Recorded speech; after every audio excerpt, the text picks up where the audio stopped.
Let me just get straight to the point. Rin is pretty much only playable with Archer. She kinda sucks as a hyper carry. By herself, she doesn't get enough gem energy to deal huge damage. With Archer though, she is a massive buff. It's kind of like Mortenex to Ashvale.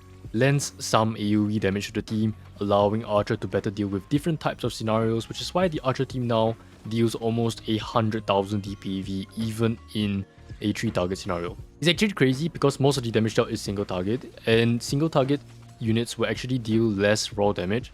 Some people still don't understand this. It's just that they can't make single target bosses too high HP, otherwise it's just completely impossible to play if you're using like Blast or AoE or Bounce. So being able to compete with those kinds of teams in 3 target places this team as the #1 lower target team in the entire game. That I don't think there's much to debate there. However, the 100,000 DPV team is only with Eagle, Dance, Sparkle, and with some pretty crazy speed on Rin.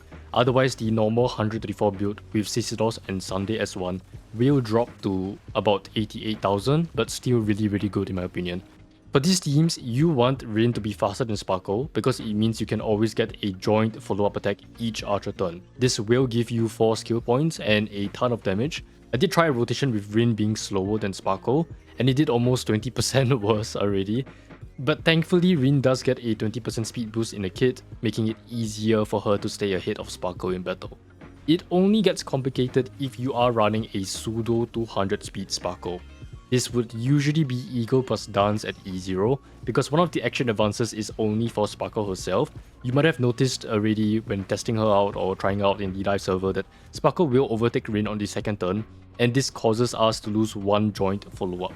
So the solution to this is just more speed on Rin.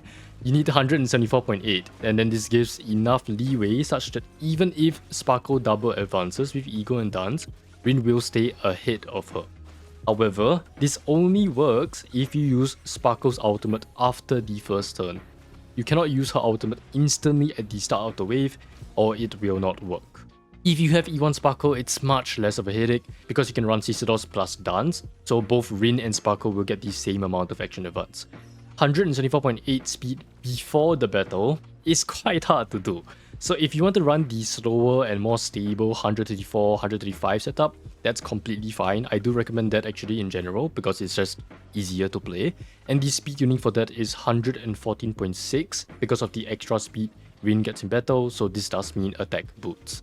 Now for Relic builds, I've seen some people say Eagle is best in slot. That's just nonsense. And it's because of the timing of Sparkle's ultimate. Sparkle can out on her first turn and then usually every 3 turns, but Rin isn't able to get her ultimate on the first turn, even with her enhanced skill and energy regen rope.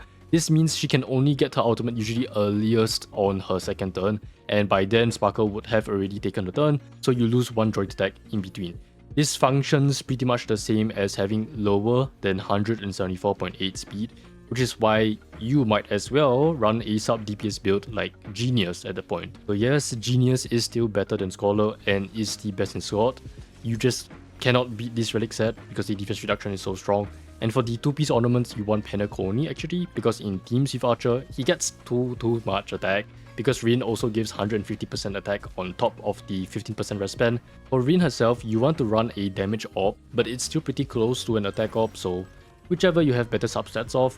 The rest, quite obviously, crit chest and attack rope. You can run energy regen rope sometimes, but maximizing damage in the short run will always be an attack rope. The same for every other character in the game. And the most important substat will usually be speed, especially with the Eagle Dance build, because you need so much of it. For Archer, his build is still the same. You want Genius plus Tengoku, and his best sword is actually Ashvale S1 now, by the way. Again, because he already has too much attack boost, so something like Vulnerability is much better for his damage, and he can still activate the condition required fairly easily, which is why it's so good for him. As for Sparkle, you want to run Penacony as well. This does mean double Penacony because it can stack, and it beats out Tohsaka by 2%. If you have E1 Sparkle, all the more you need to go for Penacony. For icons first, let's talk about her signature. It's pretty decent in my opinion. It can give a team-wide defense ignore, so it's really good with Genius, but it also gives herself crit rate and skill damage boost. Mathematically, this will not be as good as giving the team extra damage boost, which you can kinda see later, but I find it's more useful to have a little bit of damage on Rin, because when you deal with AoE scenarios like Flame Reaver or Nikados, It's a bit awkward for Archer to kind of hit the weaker mobs because each skill does so much damage, so it kind of feels like you're wasting damage.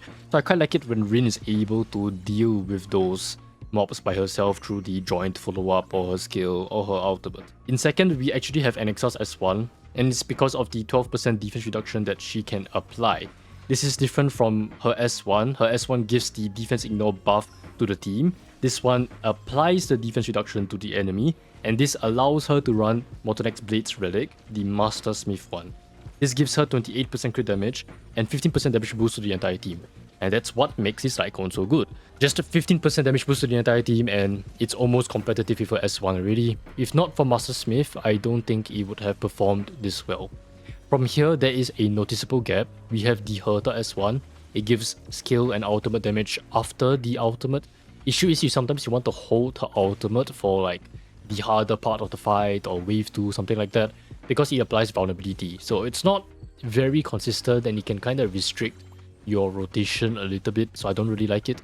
But Jingyuan's S1 is also pretty decent. It's just crit damage and extra damage boost here and there, followed by Peaceful Day S5 unconditional damage boost, The Day the Cosmos Fell, and then the Great Cosmic Enterprise. You can run Eternal Carcass as well because this can give you a speed boost if you hit 3 or more targets.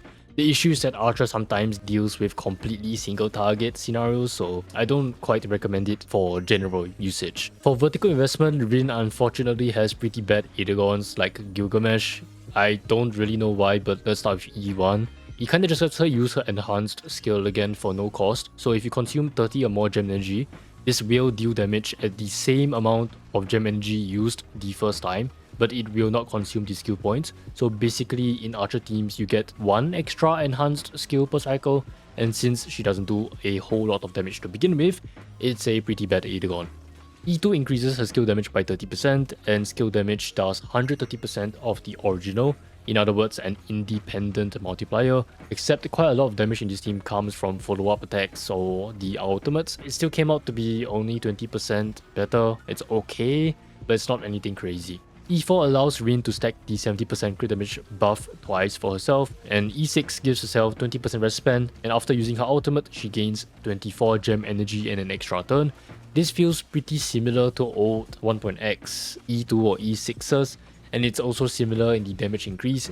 It's just another 20%. Not sure why they want to make the Eidolons so low value for Rin and Gilgamesh, but it really disincentivizes vertical investment for these units. And it's just kinda sad for fans of these characters. As a guide creator, I recommend at most E0S1 for your account. I don't even think getting E2 is worth it. You might make it a bit hard for yourself to clear the end game. I also found this pretty weird interaction with Sparkle out. Basically, Rin gains 1 gem energy from 1 skill point consumed or recovered, right? So if I use her ultimate pretty close to maximum, like right here I have 8 out of 9, Rin will get 6 gem energy, right? 37 plus 6, 43. But the thing is, I have some skill points left over that overcapped. After an ally turn ends, if the skill points are not at max, you recover some. And what I'm going to do is I'm going to use some skill points. Right now she's 47, right? If I end this turn, she actually gains more gem energy. Yeah, 51. So she actually gained some of the overcapped skill points, even though she already gained them the first time Sparkle used her out. So it's kind of like double counting the skill points, and she gains double the gem energy from Sparkles out if you overcap it. Yeah, it's a bit niche. It's quite rare you will find a use for this, but I guess it can give you a little bit more damage. Except mine doesn't do damage yet because I haven't built her. But that's it for my quick Rin guide. Sorry it took a while, but thanks for sticking around and watching, and see you